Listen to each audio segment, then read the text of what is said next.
I'm 89 years old, and I've held the hands of 87 dying millionaires and billionaires. I've watched them take their last breaths in penthouses overlooking Central Park. I've sat with them in mansions so big you could get lost walking to the bathroom. I've seen net worths that would make your head spin. And I'm going to tell you something that not one of them, not a single one, figured out until it was too late. They all made the same mistake, every last one of them. The hedge fund managers, the CEOs, the old money families who had more rooms than they had people to fill them, they all traded the same thing for the same lie, and most of them died miserable because of it. You're probably making that trade right now, today, this morning. My name is Vivian Hartley. I spent 47 years as a private duty nurse caring for some of the wealthiest people in America in their final months and years. I started in 1958.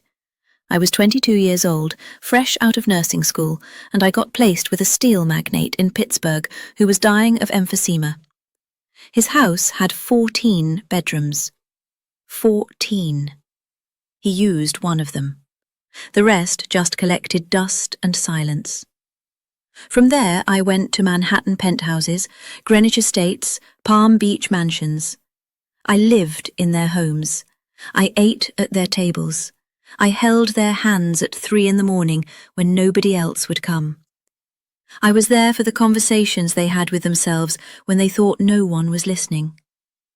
In 47 years, I watched 87 of them die. Now I know what you're thinking. What does some nurse know about wealth and success? Fair question. I'll tell you what I know. I know what they said when the money couldn't help them anymore. I know what they cried about when the lawyers and accountants went home. I know what they whispered to me, a stranger really, because they couldn't say it to their own children. I was married to a public school teacher for 41 years. We raised 2 children in a 3-bedroom house in Queens. We never had a second home. We never had a yacht. We had dinner together almost every night for 4 decades. And I can tell you with absolute certainty, I saw more happiness in my kitchen than I ever saw in a 12,000 square foot mansion. First lesson. Money solves money problems. That's all it solves. I need you to understand something before we go any further. I am not going to tell you money doesn't matter. That would be foolish. I grew up poor. I know what it's like to worry about rent, to skip meals, to wear shoes with holes in them. Money solves those problems. Anyone who tells you otherwise has never been truly poor. But here's what I learned in 47 years of sitting at the bedsides of the rich. There is a point, and it comes much sooner than you think, where more money stops helping and starts hurting. Not because money is evil, because what you sacrifice to get it is irreplaceable. And what you buy with it is worthless when you're dying. Second lesson. The lie they all told themselves.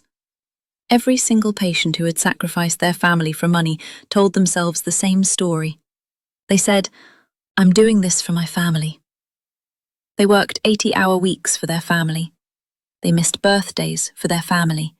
They sent their children to boarding schools for their family. They were never home for their family. You know what I learned after watching 87 of them die? It was never for their family. Not really. It was for the escape, for the achievement, for the identity, for the thing that made them feel important when they walked into a room. The family excuse was a convenient lie. It let them do what they wanted while feeling noble about it. I had a patient, a woman I'll call Eleanor Vandermeer. I cared for her in 1973 in a 12,000 square foot house in Greenwich, Connecticut. 7 bedrooms, a pool, a tennis court, a rose garden that employed 2 full-time gardeners. Her husband had been a partner at one of the big Wall Street firms. She had more money than she could spend in 10 lifetimes. Eleanor was 78 years old and dying of heart failure. She had 4 children. Not one of them visited in the 5 months I was with her. Not one. Her daughter in California sent flowers twice. That was it. Eleanor would sit in her sunroom overlooking that rose garden and cry. Not about dying. About the fact that she had raised 4 children and not one of them loved her enough to come say goodbye. I asked her once, near the end, what had happened. She told me that when her children were young, she and her husband were building their fortune. They worked constantly. They sent the children to boarding schools, summer camps, anywhere that would take them off their hands. They were providing for their children's futures, they said. They were securing their children's opportunities. You know what she said to me? She said, "Vivian, I traded my children for money that they don't even want. I gave them everything except myself. And now I'm dying surrounded by beautiful things, and I am completely alone." Her children did not come to her funeral. Third lesson. The difference is everything. I cared for another woman in 1989. Her name was Margaret Hennessy. She lived in a modest colonial in Stamford, Connecticut. By the standards of my usual patients, Margaret was not wealthy. She had a comfortable house, enough money to afford my care, and not much more. Her husband had been a high school principal. She had been a teacher. Margaret was dying of cancer. She was in considerable pain most days. But here's what I remember about Margaret. Her house was full of people. Her 3 children came every week. Her grandchildren came after school. Former students came. Colleagues she hadn't seen in years came. The house was small and cluttered and always filled with voices. Margaret told me once that she and her husband had made a decision early in their marriage. They decided they would never sacrifice time with their children for extra money. Her husband turned down a position as superintendent because it would have meant working evenings and weekends. Margaret turned down a promotion to department head for the same reason. They made less money than they could have. They lived in a smaller house than they could have afforded if they'd both worked more. But they ate dinner together every night for 34 years. They went to every recital, every game, every school play. They knew their children's friends. They knew their children's fears. They were present. When Margaret died, her children were holding her hands, all 3 of them. They were crying and telling her they loved her and thanking her for the life she had given them. I have been present at many deaths. I can tell you that there is a difference between dying surrounded by people who love you and dying surrounded by people who are waiting for their inheritance. The difference is everything. Fourth lesson. Later never comes. Every patient who had sacrificed their relationships for success had a plan. They were going to slow down later. They were going to reconnect with their kids later. They were going to take that trip with their spouse later. They were going to fix things later. Later never came. The money kept coming. The later never arrived. I watched a man named Richard Harwood die in 1982 in a penthouse on Park Avenue. 23 rooms, a view of Central Park, a Picasso in the living room, an actual Picasso. Richard was a self-made man, started with nothing, built a manufacturing empire. He was proud of this, and he should have been. It's not easy to build something from nothing. He worked 18-hour days for 40 years. He missed his children's graduations, their weddings, their birthdays. He told me he thought he was doing the right thing. He was making sure they would never have to struggle like he did. Richard was dying of emphysema when I met him. He couldn't walk across the room without running out of breath. One afternoon I was adjusting his pillows and he grabbed my hand. His grip was weak but desperate. He looked at me and said, "Vivian, I have spent my entire life accumulating things. I have more things than anyone could ever need. And right now, lying here, I would trade all of it, every dollar, every property, every painting, for one more year with my wife. His wife had died 8 years earlier. They had been planning to travel together when he retired. He was always going to retire next year. Next year never came for him. She died of a stroke at 64, 6 months before his planned retirement. Richard died 3 weeks after that conversation. I want to tell you about something that still haunts me. In 1997, I cared for a man named Harold Ashford. He was 84, dying of pancreatic cancer. He had built a pharmaceutical company worth billions. His name was on hospital wings, university buildings, charitable foundations. He had one son, Thomas. They hadn't spoken in 11 years. The falling out was over the business.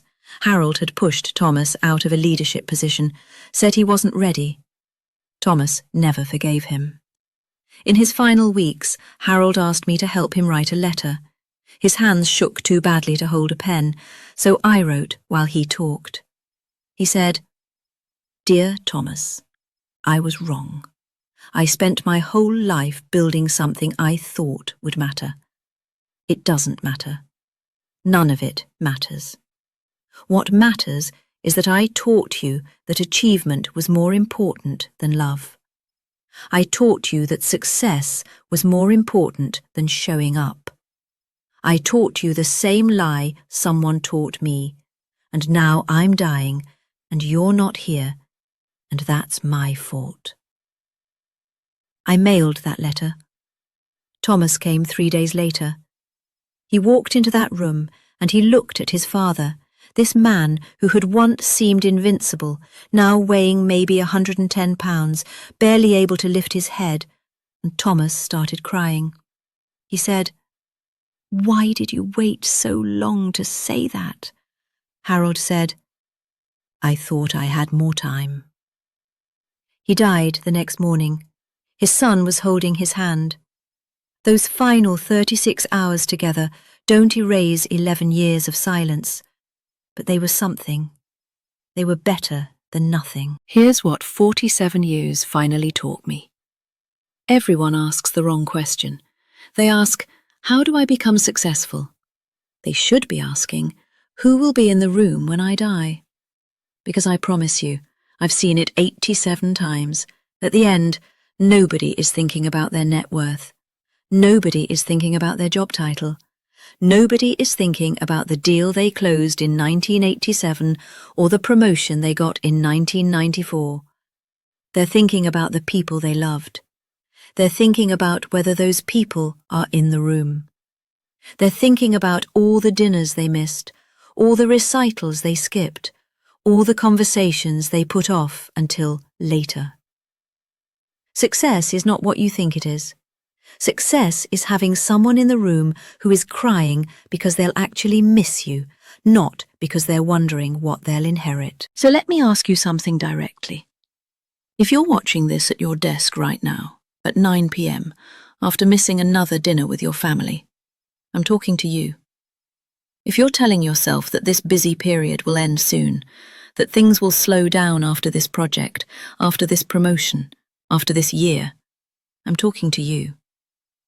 If your children are growing up in the other room while you're on your laptop in this room, I'm talking to you. You are making a trade right now. Time for money. Presence for success. Your actual life for the appearance of a life well lived. And I need you to understand something. The people who made this trade, the 87 people I watched die, they all thought they were the exception. They all thought they would have time to fix it later. They didn't. You might not either. Your children don't need your money. They need you. They need you at the table. They need you present, not successful. I'm 89 years old.